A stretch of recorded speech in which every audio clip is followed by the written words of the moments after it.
Yo, what's crackling everyone? Luxnance here, your coach at Down Sparkling Art here for my third time recording this stupid video. To give some context, it is today the Monday after I was supposed to upload this because I had recorded this video before the day I was supposed to upload this, and I had put it on render on I think the Saturday as well. But there was a power outage and my shit got corrupted while rendering, so I had to re-record it today because I was busy yesterday. So I decided to record some stuff, and then lo and behold, I put it into Sony Vegas, and for some reason the video is 3 minutes, so I don't know at this point. I just want to get this video done, but we play Gurt Bilbo and his Old English Eiscue. He has a very interesting team. He has no S tier. His best Pokemon is Lando T. Lando T is a phenomenal Pokemon to be fair, and he also has a Zeraora, which is also really good. So, other than that, you can see some threats such as Melmetal, potential Shell Smash, Blastoise, Chandelure, Serena, and Dragalge, which I was really scared of as well. So, on my build, I have a Heavy Duty Boots Weavile with just Icicle Crash, Nog, Ice Shard, Low Kick. Just kind of does a lot against this team in general. I have AV Mienshao, which is meant to take hits from the Dragalge that didn't come, but it is very speed-up, does not have a lot of speed, so that's pretty good. We have a Dialga, which is Scarf Modest, at like, I don't remember what speed, but it was enough to outspeed like Adam and Zero or something like that. I think so at least. And the Zapdos right here is just like a bulky heavy duty boot set, if I remember correctly, with like Heat Wave, U-Turn, maybe Toxic Roost, something like that, maybe Hurricane Roost, something like that. The Mudsdale is Rocky Helmet, just with Rocks, Toxic, EQ, you know, the standard stuff. And Feeny is Moonblast, Surf, Psych Up, and something else, I don't remember what. But those are our builds pretty much. So let's get on to the actual game, and I do lead with Dialga here because I was expecting a Lando T lead. And with pressure I would be able to see am I faster or not, and I was able to live any sort of Scarf or Yachi Earthquake, so I just went for that. I then went to Zapdos on a Melmetal as he went for Protect. He goes for Toxic the following turn, so I go for Heat Wave. I think that was a good turn to Protect again, since you would just be able to scout what I would want to go for, and you'd be able to preserve health on the Melmetal potentially for later. Lando comes out on the Zapdos. I go to the Dialga on a double. And here as the Lando comes out, I click Ice Beam, so Blastoise comes in and gets frozen. I go Feeny at the Lando, comes in. I go into Zapdos, they double to they go Blastoise, I Heat Wave. And they thaw. I U-turn as the Lando comes out. I think Weavile comes out here, and I just go for an Icicle Crash. For some reason this is going really fast now I have it on normal. I go for an Icicle Crash here. It doesn't do a lot of damage. I switch out to Zapdos here, predicting a Protect or Double Iron Bash or something like that.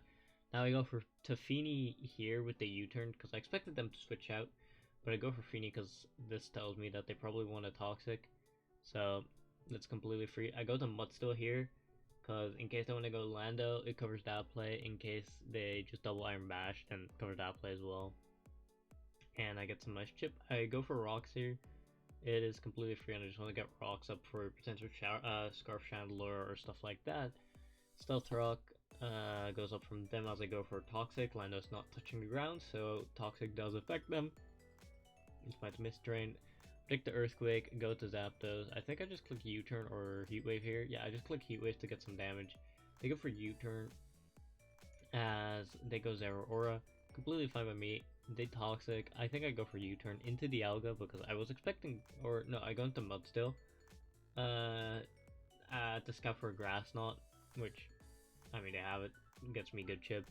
I go into Dialga and click Draco here, expecting to be faster, but they're actually max speed Jolly's Arrow because that outspeeds a modest Scarf Dialga, which is a good bring. As I just get a kill with the Draco here, obviously. Nothing to take it at that stage in the game. As they go back into the Zera now that they're faster, I go to Zapdos predicting the CC to come out again. They do go for a Plasma Fist, but we live too because Zapdos is fat as shit. They go to Chandler. I just go for a U-turn here for a little bit of damage. Go into Tapu Fini as it's my dedicated Chandler response, and I actually double out into Mienshao here, as they also switch into the Melmetal. So Mienshao, as I mentioned, is very speed FAV, so I was able to take any hit from Chandler, and if they went for an Energy Ball, I would be able to take out better on Mienshao, and I would be able to regen it. So I just go for close combats here. As I think I go for CC here again, yeah. And right here, I just go for a Stone Edge, since, I mean, I want to kill the Chandler. It does a decent amount of damage, and based on the damage, I can tell that CC probably kills, so I just go for that onto the Melmetal.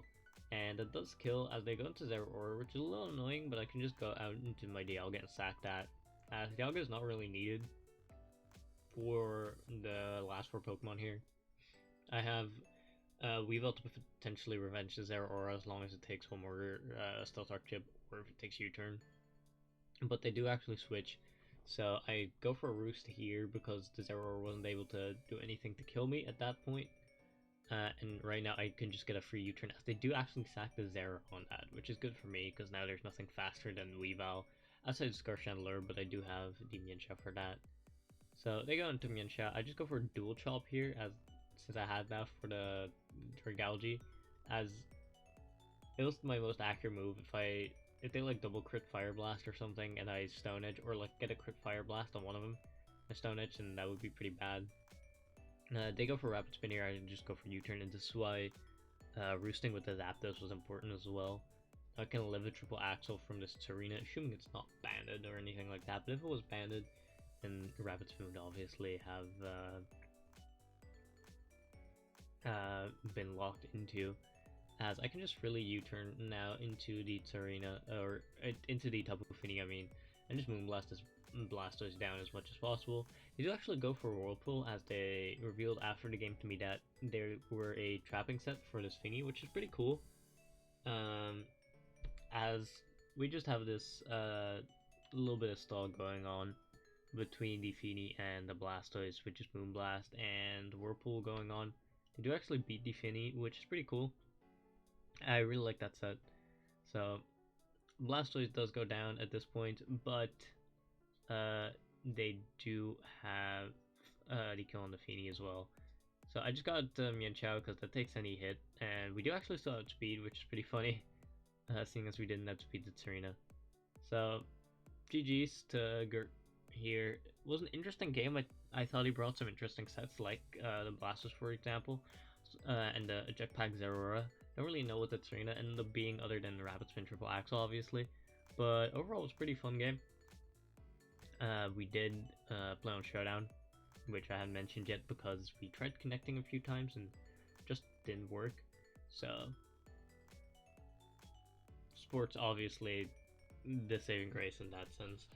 And I was on my alt account causing problems, which only a few friends of mine know about, but they, as you can see, they did happen to catch the game live, which is something cool that can happen with sports. People can catch a game live sometimes. So, as I said, GG's to Gurt. And just to have a little bit of a spoiler here, but we are the last left undefeated team in the league. It is only Aquarius that was undefeated prior to this week, and she actually lost to Wolferwolf, our next opponent. So that's probably going to be a very interesting match, and we will be able to see can Wolf beat the last 2 undefeated people in the league, or will I stay undefeated for the entire regular season? That is something that you will have to find out the next episode next Saturday. So, peace out.